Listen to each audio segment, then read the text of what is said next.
action. Every time you say I'm old, your cells are listening and believing you.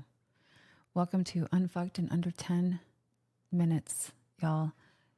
Can we do it? Can we unfuck midlife in under 10 minutes? We're going to find out through these segments that we have started. I say we, that's me, but it's we because hopefully you are listening and are going to tune in each time one of these comes out. I don't want to say if it's weekly or bi-weekly. I don't know yet, but there will be a series and it's starting now. And you, my friend, are here for it, for the first one. And today we're going to start out with some girl math.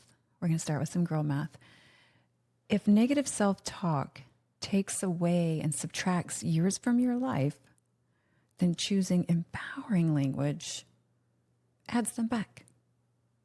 Today we're going to unfuck the way that you speak about aging because the numbers don't lie. And we are here for that.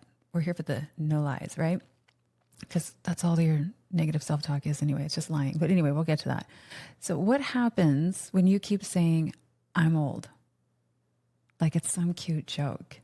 And maybe you don't say it like that, but I'm guilty of this. So like I said, like it's some cute joke and it's not cute. It's not funny. But what's happening is your cells are listening.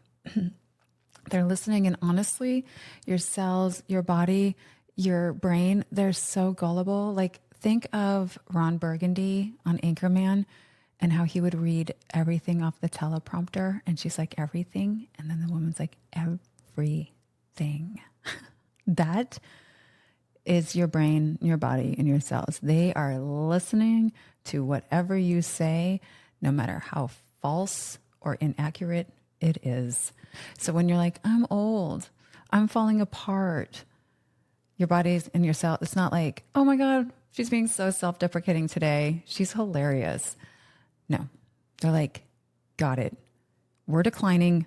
Cue the brain fog. Cue the wrinkles. Cue we're tired. Go lay down. And I get it. This language is everywhere. Everywhere. I'm too old for this. My back hurts. Or there's my new one where I'm like, the end is near. See, I laugh. It's not funny. Brain, that's not true. So this is the girl math. You ready? We subtract the negative talk. And then we're going to add some energy. We're going to add some confidence. We're going to add some sex appeal. We're going to add some life, right? My new thought process, if you listen to my last episode, is I'm exceptional. I choose each day to believe I'm exceptional. I hang out with exceptional people. We're doing exceptional things. I'm just saying this on repeat. I'm all for it. Your nervous system doesn't speak sarcasm. It doesn't understand when you're joking or being sarcastic. It's taking everything you say seriously and only speaks in repetition, which means if you keep saying these same negative sayings about yourself, I'm old, I'm tired, I'm irrelevant, I'm invisible, your body is going to try to match that story. It's just you're writing a script and this is the one and you're going to fall into the role. So if we want to know like what this acceleration looks like in the body, let me tell you, when you say these things, your stress hormones actually spike just a little bit. Your cortisol creeps up or it goes up. Inflammation comes on in. Your skin maybe gets a little dull. Your sleep wrecked. Muscles. Bye. This is what happens from cortisol.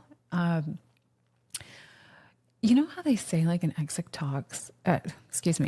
toxic X. It's a lot of X's. A toxic X can age you like 10 years. Now, I don't know who said that. I don't have a source to cite, but I think we can all agree. It's like 10 years. I want you to imagine what talking to yourself toxically does.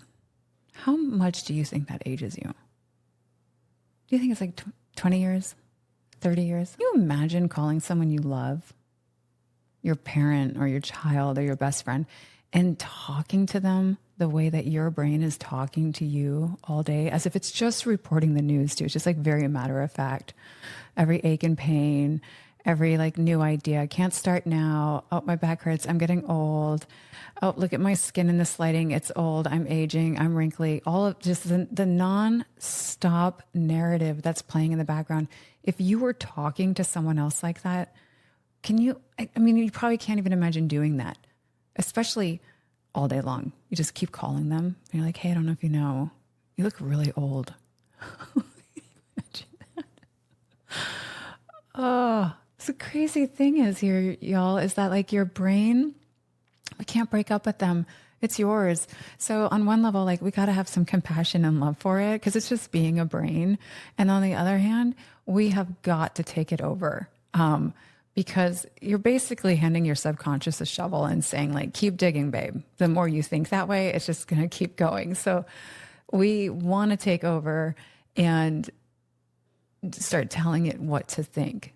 Here's the deal. Napoleon Hill talks about this. He's like negative thoughts voluntarily inject themselves into your thought impulses voluntarily.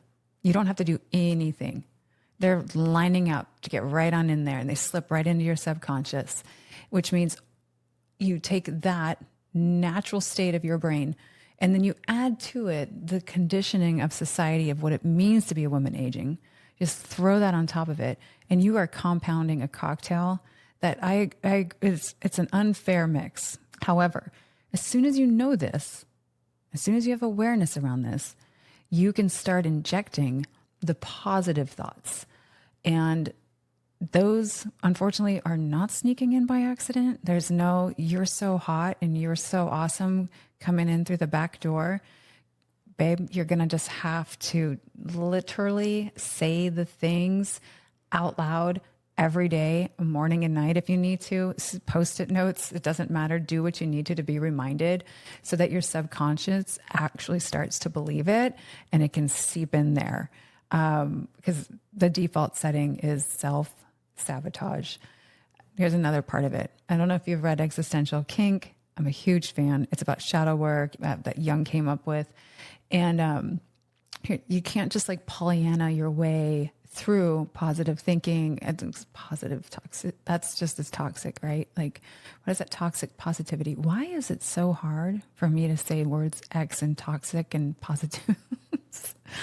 That's challenging. But here's the thing about the human condition and some of the shadow work. I'm not going to get into the weeds on this today. I just want to do a brief, quick cover on it. There is a part of you as a human, not all of you, but some of us, who kind of get off on being in the struggle. We kind of enjoy it. We kind of enjoy that little victim state that we're in, like having some sort of drama that we're trying to work out. And this is so hard and it turns things on. And it's not the turn on we're looking for. Obviously, that's what I'm talking about subconsciously. So I think when we also kind of like come at it from that angle, it's like, okay, A, my brain is designed to do this. B, there's a part of me that like my nervous system's lighting up from it. And I kind of enjoy being like this damsel in distress. I don't know what to do. I'm getting so old. We just have to be like, okay, girl, it's a little dark, but it's also very liberating when you see these things. And the second you name it is the second you can change it. I'll just offer you some quick reframes for you to pocket. You know, there's the, as we've said today, nonstop, I'm old. What if it's I'm changing? Who doesn't love a good change, right? The I'm falling apart. Perhaps it's a recalibration. We're just recalibrating. It's too late for me. It's actually the perfect time to start this podcast, this new series. Yeah, this is our time. We're doing it. Don't lie to yourself. I'm not saying you're going to believe all these thoughts right away, but you know what? There's no reason to sit around insulting yourself either. Okay. Your body's not broken. It's listening. It's listening very closely to what you say. So give it something better to believe. Start with things that will actually serve the narrative you want to believe. Start with getting neutral if that's what you need to do, but start rewriting the script. You're the one holding the pen, babe, my friend. If you're listening, you are the one in charge of this. And I really think if you're listening to this episode, or if you're tuning into Unfucking Midlife, you're ready to make some changes. So that is the start for today. This is your girl math. We're subtracting the negative thoughts. We're adding the positive. It's a very simple formula. You don't have to do much here. And if you don't know where to start, look at the negative thought. What's the opposite? It's a great starting place. And the next starting place, tell us in the comments. Share with us. I want to know. I want to know what you're unfucking right now, what you're letting go of. There's no pressure to do that. There's also no pressure for you to subscribe to this YouTube channel of mine. Although I would love it, because the more that you share your love for this, the more likely another person will find it who needs it. And that's what this is about collectively, is all of us coming out of this dated, negative narrative that no one asked for. But here we are. All right, until next time, have a beautiful week.